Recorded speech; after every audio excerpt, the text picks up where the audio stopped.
Hey everybody, this is Peteaturner, executive producer and host of the Break It Down Show. Our guest today is a guy named Michael Wolff. He's a blues musician. His band is called The Instigators. He's been playing blues for decades, and you're going to love him talking about music. However, the main reason why he's on this show is his nephew was a guy you likely have heard of. His name is Sean Smith, and he was killed in 2012 in the Benghazi consulate attack that took the lives of Navy SEALs Ty Woods and Glen Doherty.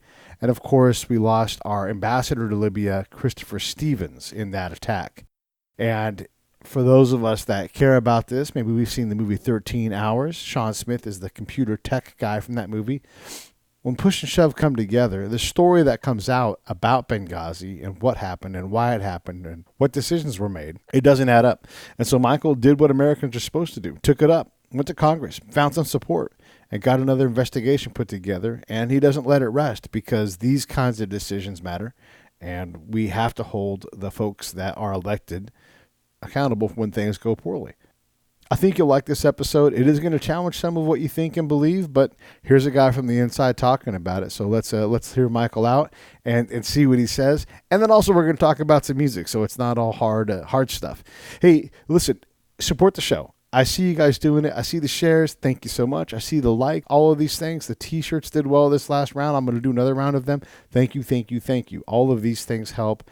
We are all the way halfway through the Prison Chronicles production in post. We've got a few more episodes to wrap up, but we're getting very close. Hopefully we'll be putting it out. Gosh, I'm going to say the spring. The date keeps sliding, but the show continues to advance and it's getting closer to the end. I'm super excited about that. Hang in there with me. We're going to get it out soon. As always, Save the Brave, savethebrave.org. Go there, click the donate tab, find a small amount of money each month that you can contribute. Or if you want to do something else, your time, your presence, your attention. One of the things you could do is literally write letters out to the people that give out awards to charities, to grants, and find those and help us communicate. There's a lot of ways to help. It doesn't have to just be money. It can be other things. Either way, here comes Michael Wolff. Lions Rock Productions. This is Jay Moore. This is Greg Proops. This is Jordan Harbinger. This is Dexter from The Offspring. This is Nathan East. Sebastian Younger. This is Rick Marotta. This is Stuart Copeland. This is Mick Gillette. This is Andy Summers. Hey, this is Skunk Baxter. This is Gabby Reese. This is Rob Bell. Hey, this is jonleonguerrero. Hey, and this is Peteaturner. Hi, this is Michael Wolff-Ingmeyer, and you're listening to The Break It Down Show. And now, The Break It Down Show with JonLeonguerrero and Peteaturner. But first off, a hat tip over to Denise Simon, who set this up. She got us connected, and it's taken us a while because we're both busy dudes. Yeah, exactly. And hey, Denise is really good people, so she speaks highly of you. Yeah. Well, Denise is great, and I really get a kick out of doing her show and exchanging guests and everything. You're a fascinating guy. You've got a lot of different things to say and play. You're part musical blues man. You're also I guess I don't want to take this as a compliment. You're a bit of a political pundit, and in part because your nephew was notably killed when the Benghazi attacks happened. He's the computer guy in this whole story. If you guys saw the 13 Hours or any of those movies, where do you want to start, man? Well, we can start with that. That's one thing in the sense that, really before 7 years ago, I was not a political pundit. I was just trying to get the next gig, listening to my wife saying, get a real job, writing occasional articles for, sort of music ends of things. Like, I actually did a job writing blues album reviews, like classic album reviews. So I did more of the music historian bit as a writer. And then Sean was killed. Sean was my nephew by marriage, but, I'm from the American South. I was raised here in the South. And, we take family seriously. And I knew within, 24 hours, 48 hours, that something was really, really rotten here. Something smelled incredibly bad. Hey, this is Peteaturner from the Break It Down Show, checking in real quick to ask you this. John, Scott, and I all support Save the Brave with our time, our location, our effort, and our money. Each month we give a small amount. Do the same with us. Go to savethebrave.org, Click on the donate tab, pick an amount that you want to come out each month, and they will handle all the rest. I stand behind these folks. Thank you so much. Let's get back to the show. And I knew within, 24 hours, 48 hours, that something was really, really rotten here. Something smelled incredibly bad about the whole distillation from some of the media. Maybe, Fox did a better job than some, but still the media was just saying, well, they're saying it's a video. Mm-hmm. And so I researched this anti-Islamic video that supposedly sparked this murderous rampage from these insurgent rebels, right? And I found that was a bunch of BS. I said, how could this be offensive to anybody? It's like a bad Barat movie, Yeah. I mean, it's like a Barat outtake. Yeah. And I just said, no, something's wrong. So I really had a discernible amount of anger for a couple months, and it really didn't have any sort of outlet other than writing a song or two, right? But, none of that satisfied me. So I heard Frank Wolf, who was a congressman from sort of like the Winchester, Virginia area, speak on the House floor. This was like in December of 2012. So this is like, roughly 2 months after the attack, or so. Actually, almost 3 months. It was about 3 months in December, right? October, November, December. And he said on the House floor, I want to cut all funding to Egypt and Libya until we find out what happened in Benghazi. So I did something that's totally antithetical to my behavior previous to this. And I called up Frank Wolf's office and I said, hey, I really agree with what you guys are saying. And I support the congressman's statement. And I explained who I was. And they said, well, Congressman Wolf will want to speak to you. Of course, I didn't buy that. Yeah. I mean, come on. Yeah, right. But that night, I see a thing on caller ID on my television set saying, U.S. Capitol. And I said, that's interesting. Who's calling me from the Capitol? And it was this guy, Congressman Frank Wolf. And at that point, he had a bill out there that I think it was, and ended up being House Resolution 824, where he wanted to create a bipartisan select committee to investigate the Benghazi attacks. So this sort of changed my whole reality in a lot of ways. And that's the pinnacle of existence sometimes, is that you get something thrown in your path and you really have no idea how you're going to deal with it until you're in the middle of it. Yeah. So then I started calling congressmen, congressional and senatorial offices, in essence, and asked for them to support Congressman Wolf's efforts. And that ended up being the House Select Committee on Benghazi. And I am humbly speaking, really, I was the first family member to ask for such a committee. And, I'm a relative by marriage, but, it was the right thing to do. What happened to Sean was a travesty. Mm-hmm. What happened to Ambassador Stevens was a travesty, and Doherty and Woods. Yeah, I mean, it's the whole thing stunk. What I want to ask is this. Look, I've worked overseas. I was a spy.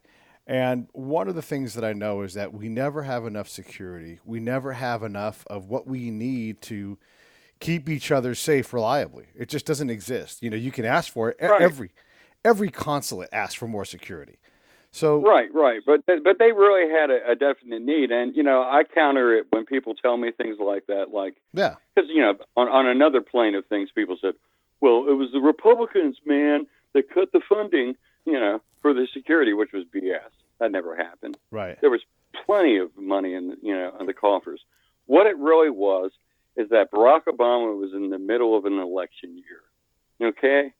And he didn't want any sort of publicity about this because, hey, he had killed Osama bin Laden and Al-Qaeda was on the run, which was a bunch of BS. Al-Qaeda was on the run. Yeah, they were running in the streets of Benghazi, setting diesel fuel on fire and firing mortars with, a parade ground precision. Mm-hmm, mm-hmm. But I guess my overall question is not so much like, could they have done more? I mean, how many outposts are putting in requests for more security? Do we have an idea of what the overall security worldwide Well, problem is? It's not even more security. It's the fact that Hillary Clinton, leading up to the Benghazi attack, actually reduced the amount of security. Yeah. And that becomes more like malevolent and purposeful to me, you know? To the point that I think they really wanted to treat these folks like collateral damage. What's your sense for what should have happened? Like, so the whole thing goes down. There's nothing anybody can do about that now. We hold... No, not now, but at the time, there was more than enough assets. Within 45 minutes, there were assets available to actually handle these guys. Right. I mean, shoot, if they got in an F-14 and just buzzed these guys, don't you think that would have gotten their attention? Well, no, they just had an unmanned drone hovering overhead filming it so they could watch it in real time. Yeah, I mean, just having anything fly overhead is going to cause the enemy to change their attitude. Give them pause. Maybe we should scatter. Yeah. Fire a few volleys over their heads. I mean, anything, that would have gotten their attention, and the assets were available. Yeah, I mean, they certainly were available. As we see this, the whole event happens. Ty and all the rest are killed. Your nephew is gone. What should have happened next instead of the nonsense about... And look, I'll give everybody a grace period of a day or two to figure out what the heck happened, because fog of war is fog of war. Right, exactly. Hey, you needed more information, you're doing research, whatever. I'll be kind. But for 28 days after the attack, what is Barack Obama saying? Even on the UN floor, it's a video. It's a video that caused these guys to, rampage. It isn't it a tragedy? And we're going to get the filmmaker. Not we're going to get the terrorists that murdered my nephew and 3 other Americans. We're going to get the filmmaker. Right. Because he's the one who caused this. And they put that guy in jail, in essence, ruined his existence. So what should have happened if Barack Obama was a man, I mean, with a man like you and I are a man, in the sense when we do something wrong, we got adult 101 at our back, and we know, hey, we made a mistake. We made a horrible mistake. And we're responsible. Other than this, it's a video. What a farce. Yeah, I mean, the video nonsense was no good. And I guess it goes to the overall lack of foreign policy chops that administration had. Just their overall strategies, let's be honest, they just didn't work out. Well, it's not only that they didn't work out, is that they were really actually doing a thing. When you really look at what happened in North Africa, it really goes into the basis that it wasn't that Muammar Gaddafi was this horrible guy. Maybe in the past he was, but at that point in 2011, he was a bad dresser and a bad dancer. Okay? The whole thing that happened was there was actually a document a year before Gaddafi was taken out that I'd like to see released. I think it would actually win Trump the 2020 election, to be honest with you, if he released this thing. And I've requested him to release this document directly, as far as emails and stuff. And it's called PSD-11. It's Presidential Study Directive 11 of August of 2010. And this is actually a formulated plan by the Obama administration to change quasi-secular leaders like Gaddafi and the gentleman in Egypt and the gentleman in Tunisia they wanted to have a regime change. So they wanted these guys to be, replaced by members of, in essence, of the Muslim Brotherhood. And I think, maybe, to give really a benefit of the doubt that may not be deserved, maybe he thought that if everybody was on the same page, they'd all get along. I don't know. Yeah. I don't think so. I think there's something a little darker and a little bit more malevolent about this. So, okay, let's talk a little bit more about the foreign policy then. I mean, were you a foreign policy guy at all? Were you aware that your nephew was out working in Libya on an IT contract? Oh, no, not at all. We weren't even aware at the time that Sean was killed that he was over there for any reason at all. Mm-hmm. Now, Sean had been over to fairly dangerous places before, when we're talking about security, right? I mean, he had served under Colin Powell. He had served under Condoleezza Rice. And, he went to Baghdad and places that aren't maybe, my choices for vacation spots. Right, yeah. Or working situations. But he was protected. Mm-hmm. He wasn't attacked. He wasn't assaulted. He wasn't murdered. Right. He wasn't murdered. There's a starting point right there. Yeah. So the overall then, for him to be out, that, you guys you weren't really terribly concerned, but when you hear the malfeasance that happens with this whole thing, it really changes how you live your life. I mean, it seems like it yeah, it really does, because you can't go back to the age of innocence after that. The age of innocence is gone. And, then I start seeing the government for what it is. And when I started really trying to find, what happened there, and sort of like talking to people in the media, talking to people in intelligence, people that, and eventually years later talking to people that actually were on the ground, you really start understanding what a shadow government we have. What that the concept of, when they say it's the deep state, that's actually pretty kind, pretty polite. What we're really dealing with is actually sort of a criminal syndicate disguised as government.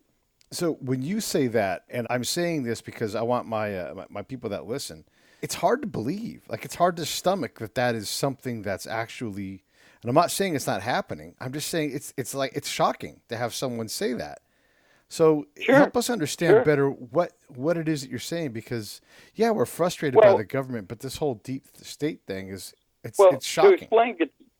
To explain Benghazi in a nutshell, after we had the change of leadership, and we have to understand why we had a change of leadership. It wasn't because of the terroristic, tactics of Muammar Gaddafi. Muammar Gaddafi was actually jailing Al Qaeda.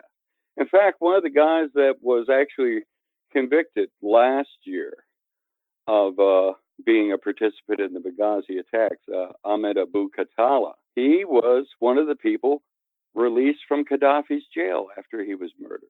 And the reason that I think they really got NATO involved and the United States got involved was not really to curtail terrorism. It was really because Gaddafi wanted to see the North African region go into a gold standard.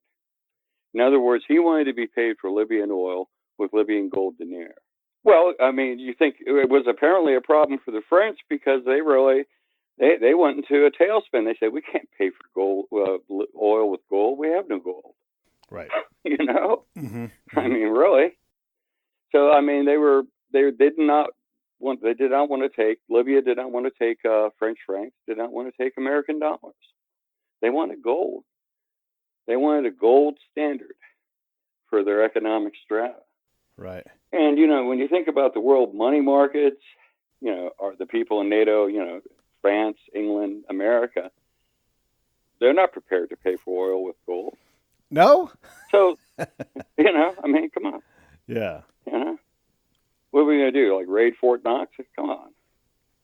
So, then, we install an ambassador after all this has happened. And we have, his name is Christopher Stevens, and he's protected by an organization called British Blue Mountain, as far as the outskirts of the diplomatic outpost where he's stationed.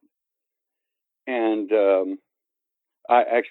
British Blue Mountain, which was partially run by Christy Rogers, the wife of Mike Rogers, House Intelligence Committee chairman. Yeah. So what happens is that I think, by my research and the time I've spent with this, I think Chris Stevens, they were trying to gather up. One of the big points was that after Gaddafi was deposed, they tried to gather up all these Stinger missiles. All right. And I think actually where they wanted the Stinger missiles and the weapons, we provided, the insurgent rebels of Libya with 400 tons of weapons to get rid of Gaddafi. Okay? That was through American contractors like Mark Turi and people along those lines. They wanted to move those weapons from Libya to Turkey to Syria. And in Syria, those weapons would end up in the hands of people that ended up becoming ISIS. So in essence, Barack Obama and Hillary Clinton are the godfather and godmother of ISIS.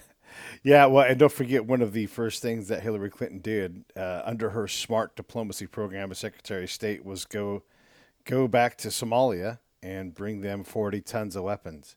And then while she's there, evaluating her plan, she thought, you know what? 40 tons just isn't going to do it. We're going to go ahead and double that. So would it surprise you to find out that nobody knows where those weapons are to this day? No, it wouldn't surprise me, though some have appeared in the hands of ISIS fighters that we've taken out by drone and other methods. So, for yeah. sure. And also some of those weapons that actually ended up in Benghazi started in another wonderful gun running program that was called Fast and Furious. Yeah. Yeah. Well, listen, the whole Clinton and Obama thing is, what do you do? We've got a different Well, you president hold people now. accountable. Well, you hold for people sure. accountable because of the whole thing about it. When you really look at dereliction of duty, and that's really ultimately what we can describe Benghazi as a point that is really, in essence, a dereliction of duty. Mm-hmm. So what we do is hold people accountable. Dereliction of duty is a secondary definition is really treason. Treason's just like murder. There's no statute of limitations.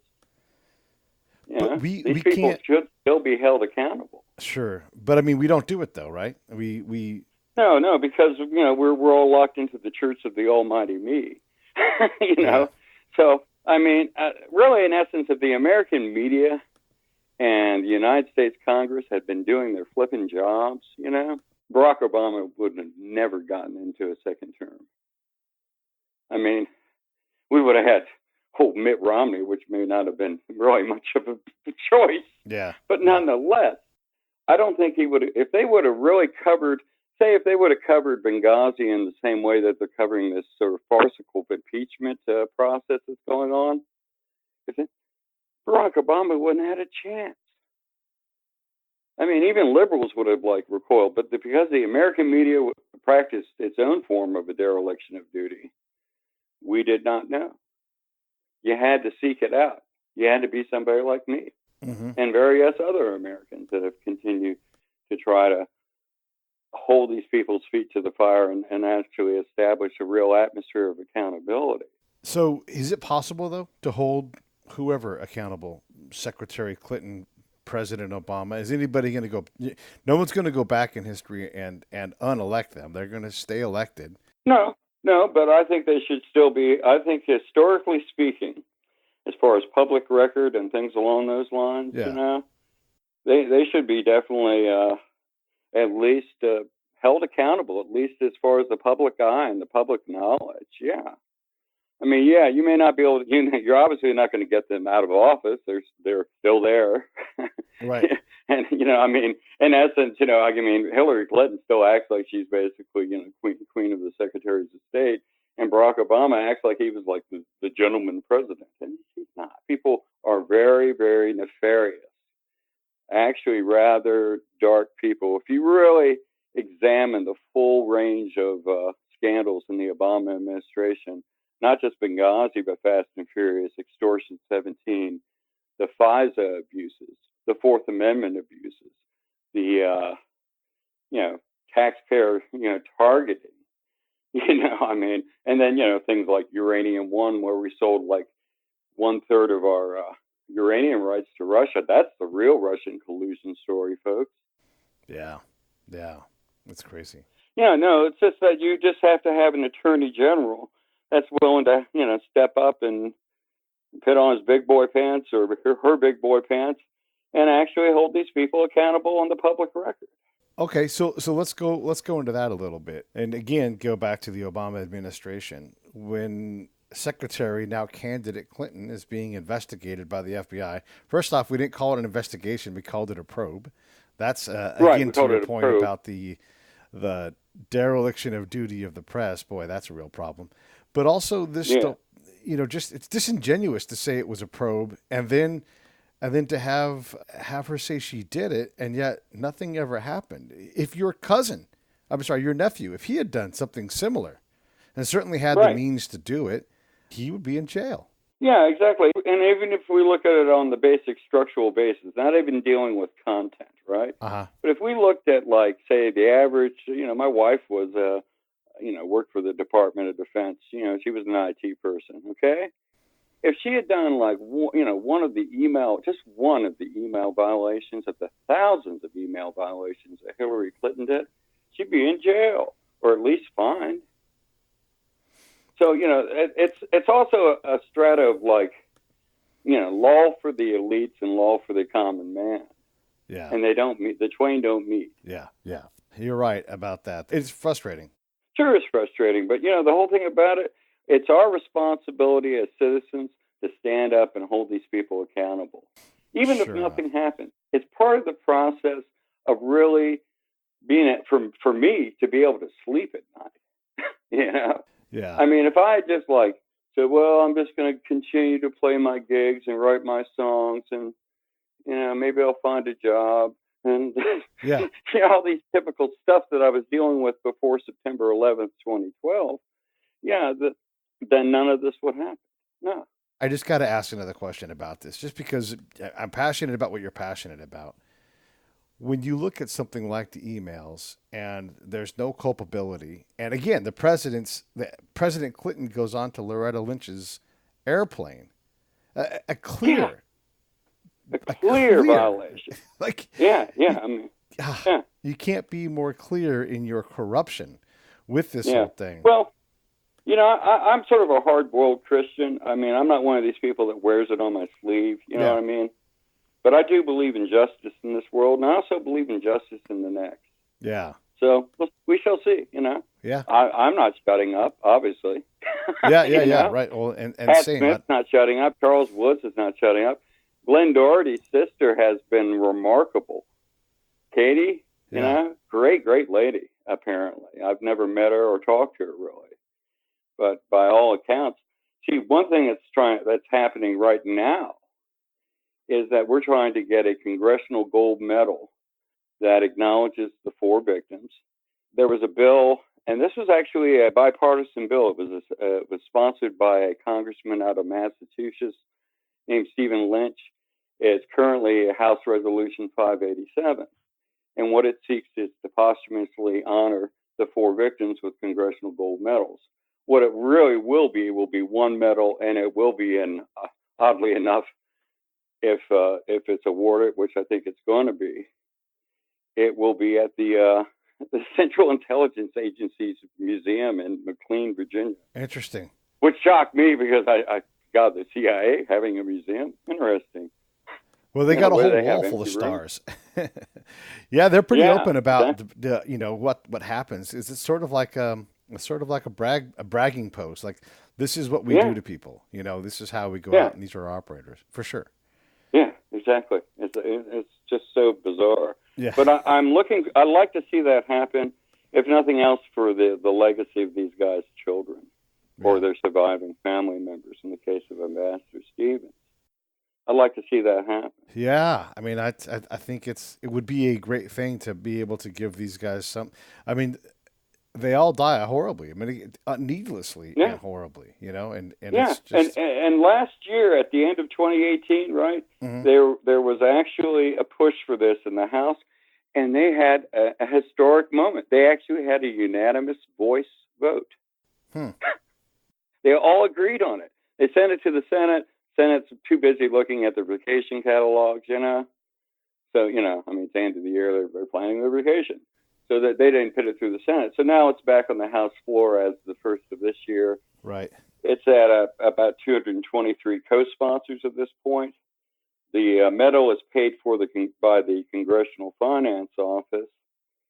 So the Congressional Finance Office wants like 2/3, which is about 290 co-sponsors.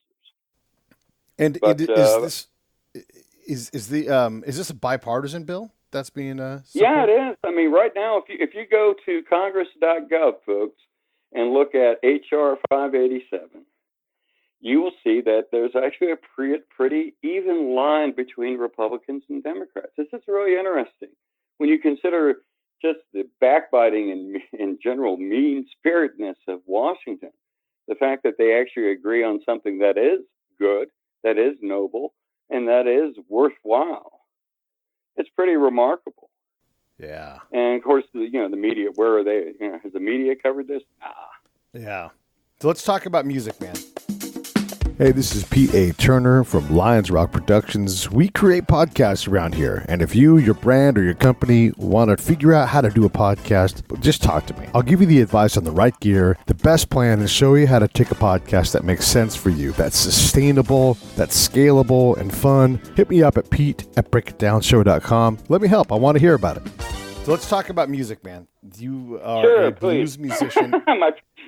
A lot more fun to talk about. It's frustrating to me because, we've got a show coming out, next week, and it's a former CIA guy, and I'm a former spy myself, and we get pissed off at the nonsense. Like, if you make bad policy decisions and people die, there needs to be some accountability, and that's exactly what happened here. So it does frustrate me. I understand that running a government is fucking impossible, but let's start with, hey, be above board, Just man up and say, hey, you know what? I really screwed up here. Yeah. There really is no justification for what happened. I made a huge mistake. I would have actually voted for Barack Obama if he had just put on his big boy pants and said, I'm human. I really made an error in judgment with my handling of Libya. I don't know if I might even voted for the guy. I mean, and that's a big if, but nonetheless. And there's no president out there that's going to do that. But either way, I do want to talk about your music because, please do. Yeah, I mean that's we're everything on this show. We talk about life, and politics can frustrate, and let's say this too. All the things that are bad that the president Obama did. Hey, President Bush is wearing just as many problems around his neck. Oh my God, yeah. I'm not a George Bush fan. Yeah. And I am really legitimately registered as an independent because both parties have done their best to make me angry the past 7+ years. Yeah. Okay. So you're a blues guy. What do you want to know about the music, though? Well, so tell me what. So you do blues and you do history. Let's kind of just dive into that. Yeah, sure. Well, I think blues really kind of saved me, I lost my father to, he was a murder victim and a suicide. Okay. In other words, it was the first time I actually saw in any sort of written form the term murder-suicide was in the newspaper account of my father's death. I was about 8 years old. Huh. And, it's funny, I'm writing about this right now. I write for Politichicks. I write about music. I write about politics. Write a lot of things, of course, about Benghazi.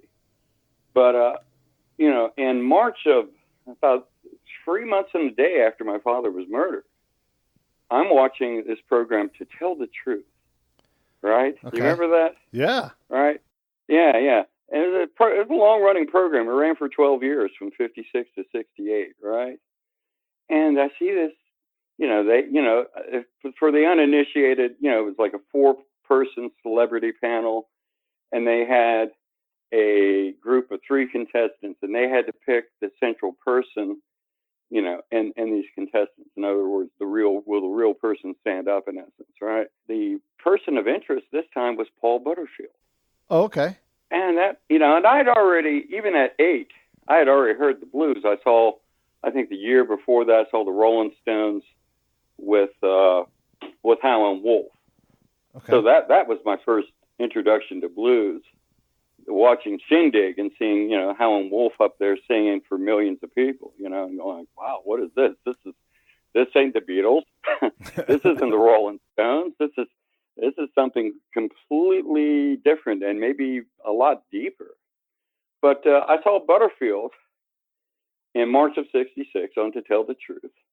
And he actually played a song that he made famous called Born in Chicago, old Nick Ravenotti's tune. And I was really, really kind of intrigued. So I go through the typical childhood at this point, but about a year or two later, my mother buys me a guitar. And, she brought me this little nylon string thing. It was obviously more of a toy than anything, right? And I'm playing around with this. And then when I'm 11, I get to see Jimi Hendrix. I actually lied to my mother, said I was going to spend the night at this guy, Bobby Parsons' house, and actually went with a group of other kids and one of the kids' uncle, and saw Jimi Hendrix. And it just totally fried me. I just said, oh my God, this is what I want to do. Look at those girls screaming about him. Oh, wow, this looks like a good job. Yeah. So and I've always been sort of like a history buff. So, the nice thing about blues music is that it sort of feeds that whole, history Jones of mine, because it all came from somewhere else. Right. So if you look at a Jimi Hendrix or a Rolling Stones, and then you go back and you say, well, there's a Muddy Waters and there's a Howlin' Wolf. Oh, there's a Robert Johnson. Oh, there's a Charlie Patton. And who's the guy before Charlie Patton? You know what I mean?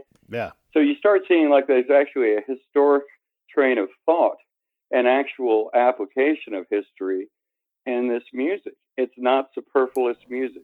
It's music that's actually has substance. It's not all sad music. I think blues is music to really help you accept your life. Mm-hmm. More than to wallow in your misery. And, it always made me feel better with listening to good blues or playing good blues. So blues is your home genre. What else moves you? I mean, jazz comes right off of blues. Jazz comes right off of blues. And I find I really like, I like a lot of the 1950s jazz, and in particular, the Miles Davis period and stuff like that. I mean, Kind of Blue is still one of my favorite records, without a doubt. But I also have found that not only was blues present in my perspective, but I really like Southern soul music, and I really emphasize Southern soul. I mean, I liked Motown to a degree. I liked, the Four Tops and Marvin Gaye and, the edgier sort of stuff, Yeah. But I really like the Southern soul singers, the people like James Carr and Otis Redding, O.V. Wright, and those sort of people. I thought they were really close cousins to the blues. Okay. Yeah.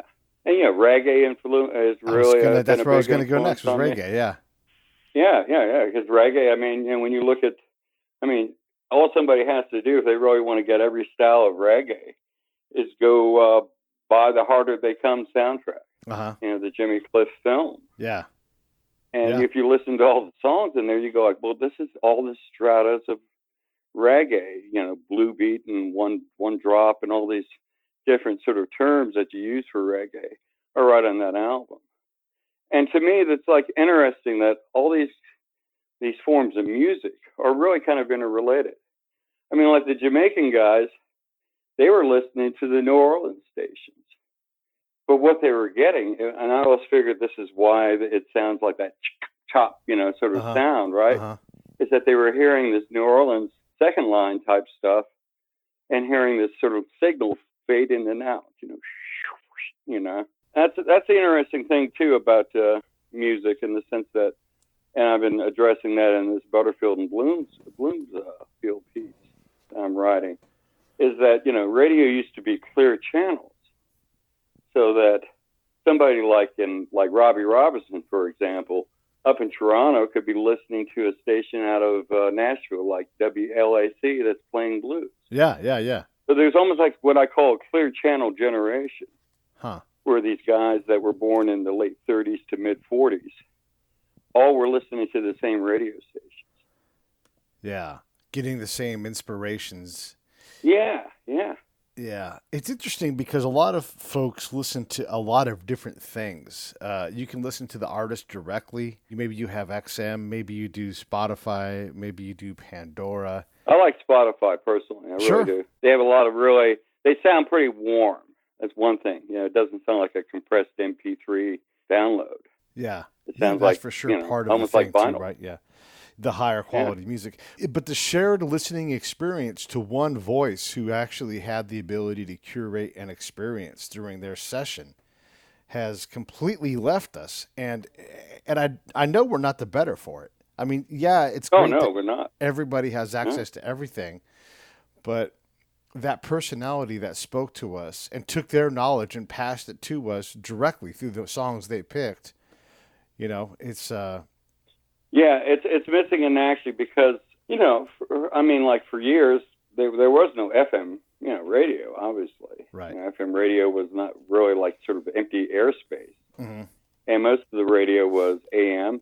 And because there was not like any FCC limitation on their signal broadcast range, a lot of people were hearing this stuff.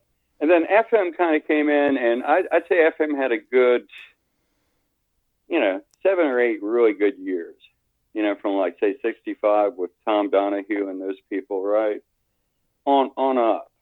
I mean, I grew up in an area which had an incredible FM station, WOWI, which is no longer in existence.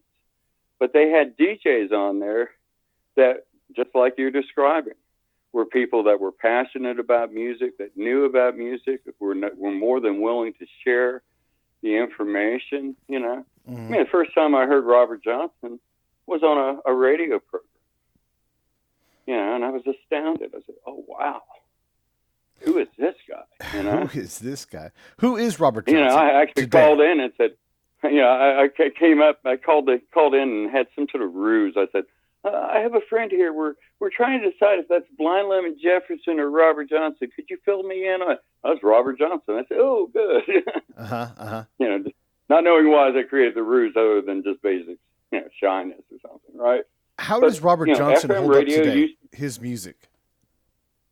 Well, it's interesting. It's like his music is still there. I mean, it hasn't gone anywhere. And he's still, I'd say, a major figure in American music.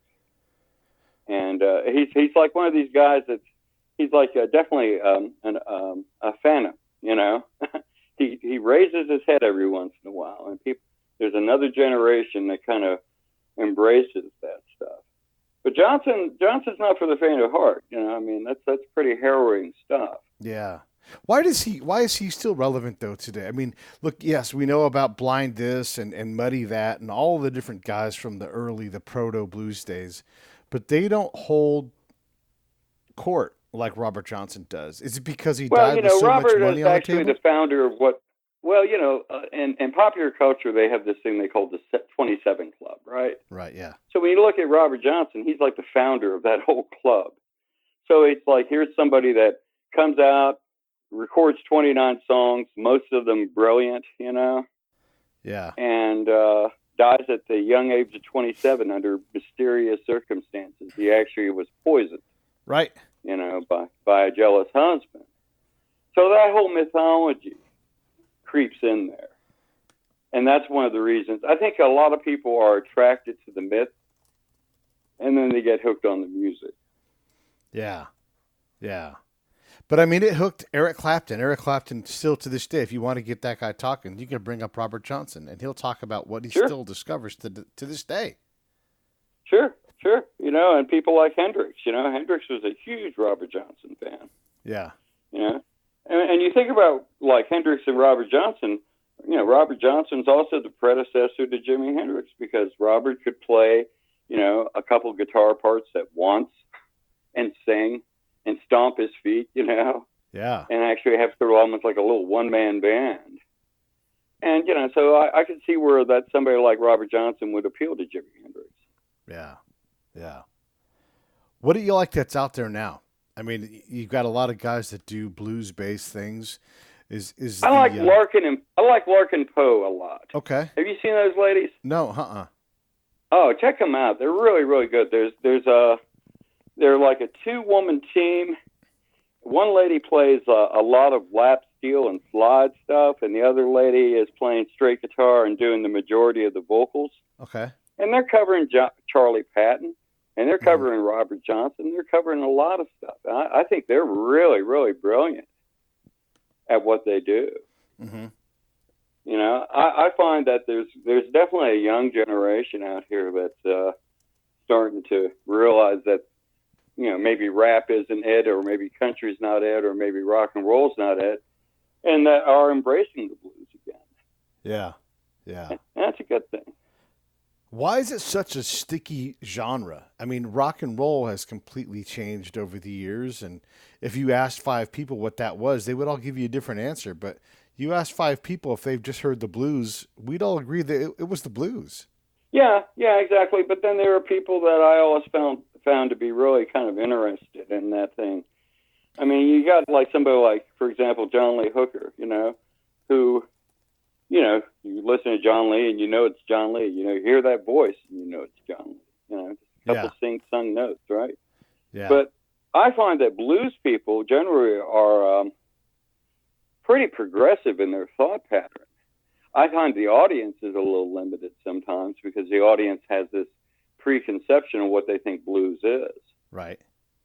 Because, John Lee Hooker, one of the last things Miles Davis did was play with John Lee Hooker on the Hot Spot soundtrack, the Dennis Hopper film. Okay. And it was a Jack Nietzsche production, and Hooker and Miles played together. And they sounded like they'd been playing together for 50 years. Huh. It was perfect. And it was two guys that you never would expect to play together. Same thing with a guy that was a mentor to me, Texas blues man by the name of Johnny Copeland. Great guy. Great singer. Great guitar player. But he had a tendency in the 1980s to do a lot of collaborations with avant-garde jazzmen like Arthur Blythe and people like that. Uh-huh. So I find blues people to be pretty forward-thinking. I find it the marketing of blues and to a large degree the audience's perception of what blues is pretty limited. Is that just the state of what the audience has always been? It's always sort of limited, and then there's people that Well, get into... I don't know, because if you think about, if you look at the 1950s, blues was on the top 40. Yeah. When you look at a certain strata of time, even more recently, like in the 80s, with like the Fabulous Thunderbirds and Robert Cray and Stevie Ray Vaughan, you had guys that were playing blues that had actually studied under great blues players, Right. and were on the top 40 radio. So it's just a matter of promotion and time. Interesting. What do you think about how artists make money today? Like, you can always get your break because you can make it yourself, but because you got to make it yourself, there's no person that has the industry. They're not sending a guy out to break an album. We had this guy, Jeff Traeger, on, and he used to take albums out, and he would break albums regularly for A&R Records or whoever it was. You don't have that guy on your side anymore. There's a lack of A&R people. There used to be a whole strata in the record industry of A&R guys. Okay. They also called them rack jobbers. People that made sure records were in record stores. Different strata of people actually. Right. So you don't really have that now, and now it's like it's really sort of up to the artist. And I find that personally with my own band, which is a 4-piece blues band called the Instigators, right? How appropriately named, right? Yeah. I play more events. I don't go out there and hit the bars. I don't go out there and hit the same thing anymore because it's tedious. I've been playing bars since I was 14. Right. Yeah. Because you wanted that job. Yeah, because you wanted that job. I wanted that money. Uh-huh. Go for that money. Yeah. Do you like playing your own stuff more, or do you take the paycheck and pay the covers? I like them both. If I do a cover, you will not see a carbon copy reproduction of the cover. You'll have enough of it that you understand it's a Muddy tune or an Albert King tune or a reggae thing or whatever, right? But I'm going to throw my own soul in there because that's the only way to do it. Right. You can't. I can't be a tape recorder. That's for sure. Where's the best? And as far as like going out and like seeing me play the best of Southern rock or something, that's just not going to happen. It doesn't move me. If the music doesn't move me, I don't want to play it. Right. Yeah. Then it's a farce, and I need to just stay home. Yeah. Right. Yeah. How do folks find out more about you? Where do you want them to go on social media to find out more about Michael? Well, they can look me up, Michael Ingmar, Facebook. you know, Michael, A-E-L, and Ingmire, I-N-G-M-I-R-E. They can see my stuff. It's a site that's sort of under construction right now, but I got a Reverb Nation account I've had for years, which is reverbnation.com/Michael Wolf Ingmire. All one phrase, Michael Wolf Ingmire. Wolf doesn't have an E at the end of it. It's just like the animal, you know? Right. And then, you know, they can read my work at politichicks.com. And give us a sense for what you're writing about right now, besides the Butterfield. Like, what are some of your recent articles? Well, so recently I wrote about Yovanovitch's testimony before the House impeachment inquiry the other week, right? Uh-huh. And this relates back to Benghazi, because she had the nerve to say, you know, she was talking about, you know, the people that are foreign service personnel, and she said, we are Ambassador Chris Stevens, Sean Smith, Tyrone Woods, and Glen Doherty. And I wrote a definite answer to that, because I just said, no, you're not Sean Smith. You know, Sean Smith and Ambassador Stevens are not, you know, doing a fellowship at Georgetown University. You know? Yeah. I mean, they are physically enabled. Yeah. So I thought that was really incredibly self-serving. And I've definitely been dealing with the impeachment process lately, because I did a lot of historical research into what constitutes impeachment, how it was developed, you know, with Ben Franklin and the Constitutional Congress of 1787 and all that. And I was really fascinated by it in the sense of how much of a legal process it was. And, you know, I'm old enough, obviously, at 62 that I saw the Nixon impeachment, you know, issues, and I saw Bill Clinton's issue. And, you know, the thing that's really, and that I had to write about recently, and folks, if they just look up Michael Ingmire on Politichicks, they'll see all this stuff. You know, they can just see the archives. They click on my name in any of the articles. But the thing about it is that there's no solemnity in this process that's going on with President Trump. It's really just like it's an impeachment by innuendo, impeachment by coup. Huh. And I think if I'm embarrassed for America, I think it's really it paints an embarrassing face on what America is today. What is America today, man? What do you think? Well, you know, I hate to say it, man, but we're really divided as a people, and we've kind of let them do it.